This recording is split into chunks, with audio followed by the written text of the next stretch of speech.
Tilecast. News, features and analysis brought to you by Diary of a Tile Addict.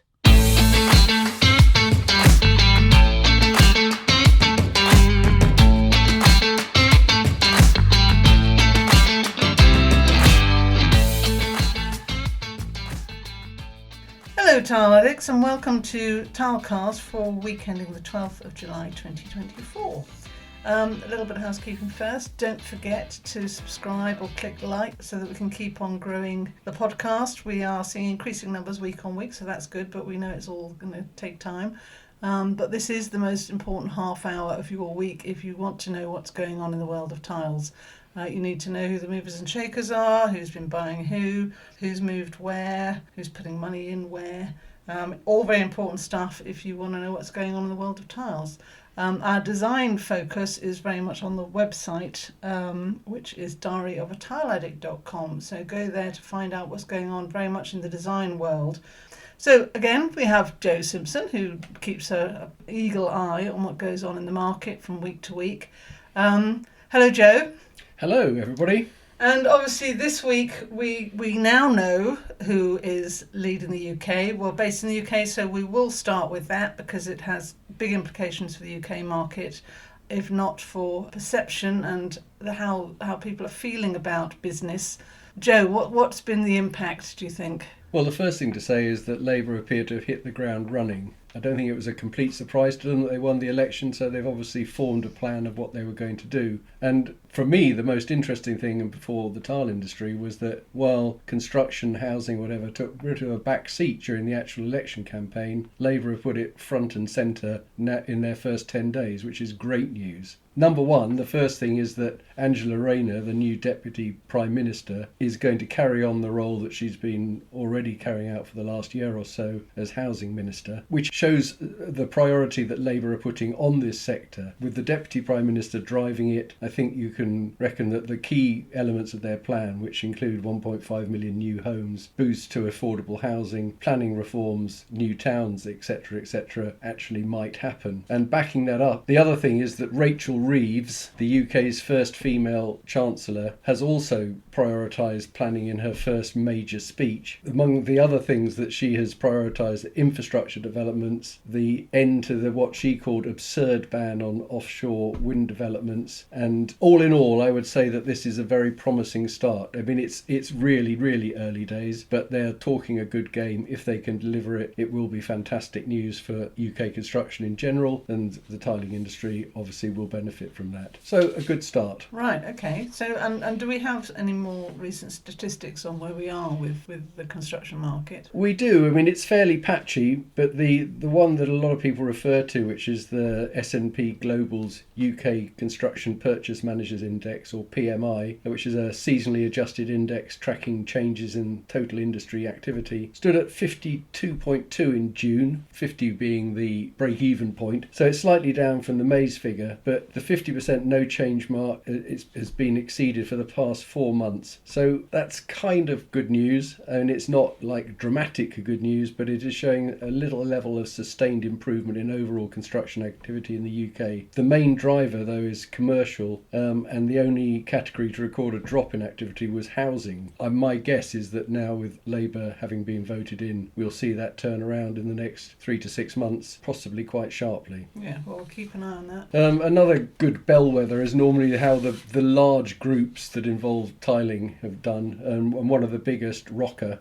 has now reported its figures for 2023, and it showed a slight decrease of 1.7% from the 2.09 billion euros achieved in 2022, with net profits down to 27 million euros, but that was due to the fact they took a huge hit by the hyperinflation adjustment in Argentina. Roca, which is based in Barcelona, is a big player. I mean, they're talking 79 factories, 20,000 employees, and operations across Europe, America, North Africa and Asia. And I think that this is generally quite good news. I mean, only 1.7% down, given the turmoil in the global economy, is pretty good news. And they've also managed to increase their investment to 153 million euros plus, which is a 30% up year on year. And like a lot of others, they've been acquiring new companies. In 2023, recently. They made 3 significant acquisitions: Madeli in the USA, which is in the sort of premium bathroom furnishing segment; Clark, also in the USA, bathtub and shower tray company; and Alape, a German manufacturer of high quality steel wash basins. So like a lot of the big groups, they are spending money on related topics. They're creating a one-stop shop kind of idea, and good luck to them. Okay, so you talked investment. I gather Crest Nicholson, there's been a bit more news there. Yeah, I mean, Crest Nicholson, one of the UK's biggest house builders, has had a couple of bids recently.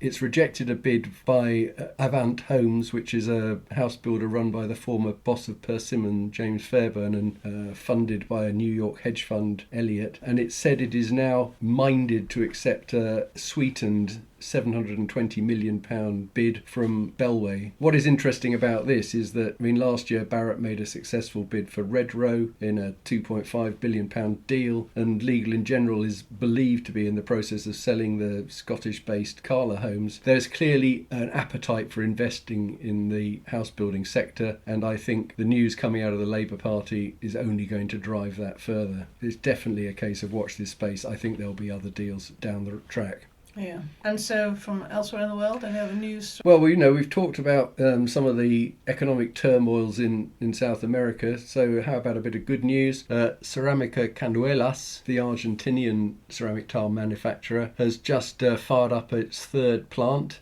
This is believed to have a capacity of around 36,000 square metres a day. And it's going to be on the large format side, 50 by 50, 60 by 60, up to 60 by 120. As ever, Italian machinery is firing all this up, in this case SACMI. It just shows, as Tile Addict and Tilecast always points out, this is a truly global industry, and the key to it is the investment in cutting edge manufacturing technology, and this is Ceramica Canuelas is just the latest example. On a more domestic side, Johnson Tiles, who as we've known has said it's stopped production and is now going to a purely outsourced model, has now opened a second retail site in Wakefield, West Yorkshire. So it's got now Stoke and Wakefield. This is part of the move to reposition the company following its exit from manufacturing. It's not a vast story, but it's an interesting change of direction that there is still investment in bricks and mortar tile retailing in the UK. And it's, we've seen Tile Mountain, and now we've seen a manufacturer,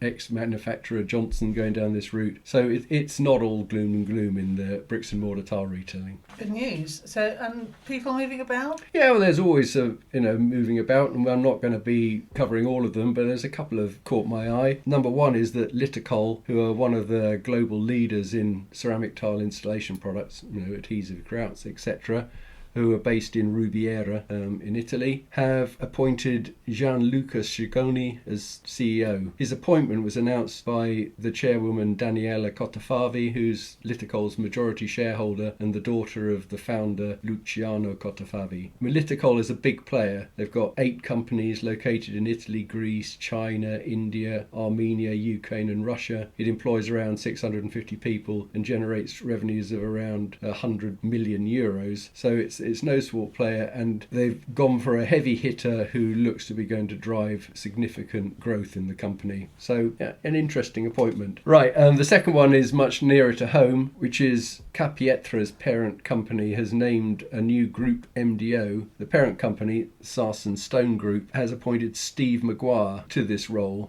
He's had a lot of experience in brands such as Tom Dixon, LSA International and Established & Sons. He will take responsibility for the management of Sarsen Stone's brands, which include Artisans of Devices, National Trust Tile Collection and Proper Good Paint, as well as Capietra. This follows, at the end of 2023, a comprehensive rebranding of Capietra, which was the culmination of many years' work. Hamish Smith, the CEO of the Sarsen Stone Group, said, "Appointing Steve is a major milestone for the company as we look to capitalise on Steve's expertise to spearhead our future growth and standing within the tile and stone industry." And I think it's going to be an interesting brand to watch because they occupy quite a unique design space. These kind of branded companies that support and work with retailing have been very dynamic over the past 10-15 years, and I expect to see them leading the industry going ahead. Well, congratulations to Steve and Gianluca, and we look forward to hearing from more from those companies. On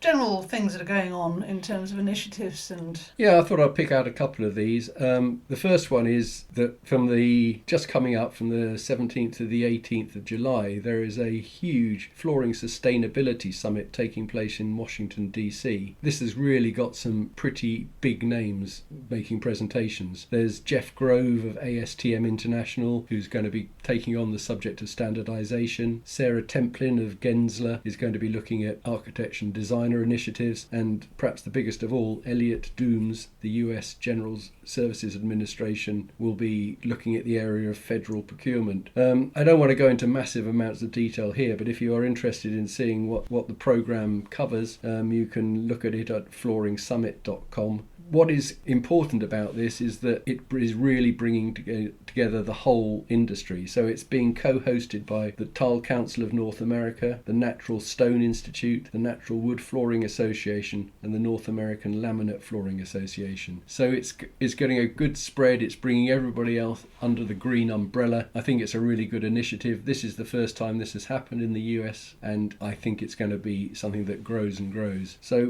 good news. So it's a shame you couldn't get to that one yourself, but presumably you'll be able to follow up from what yeah, no, I'll be looking at the papers, following it online. Anything critical that comes through, I'll feed into Diary of a Tile Addict or Tilecast going forward. Brilliant. And so on to Spain. Right, okay, well this is an interesting one. I think as everybody who has read what I've had to say about the subject on Diary of a Tile Addict and in other places, Sevisama has been struggling of late. It hasn't attracted all of the exhibitors it would have liked, with some notable absentees, especially the Pamesa group. And while the footfall has not been utterly disastrous, it's fair to say that it's where it was once challenging Chiasai, it is now, firmly on the back foot. And to try and turn this around, the organisers have announced a very big marketing campaign for the next year's event. Interestingly, last year they really put the focus on international buyers. This year it seems like they're really targeting the domestic market. They're going to be running what sounds like it's going to be very expensive Spanish guest buyer recruitment campaign with a particular focus on retail and buying groups, as well as running a special scheme for these groups who will be offered free hotel accommodation and some other incentives to attend.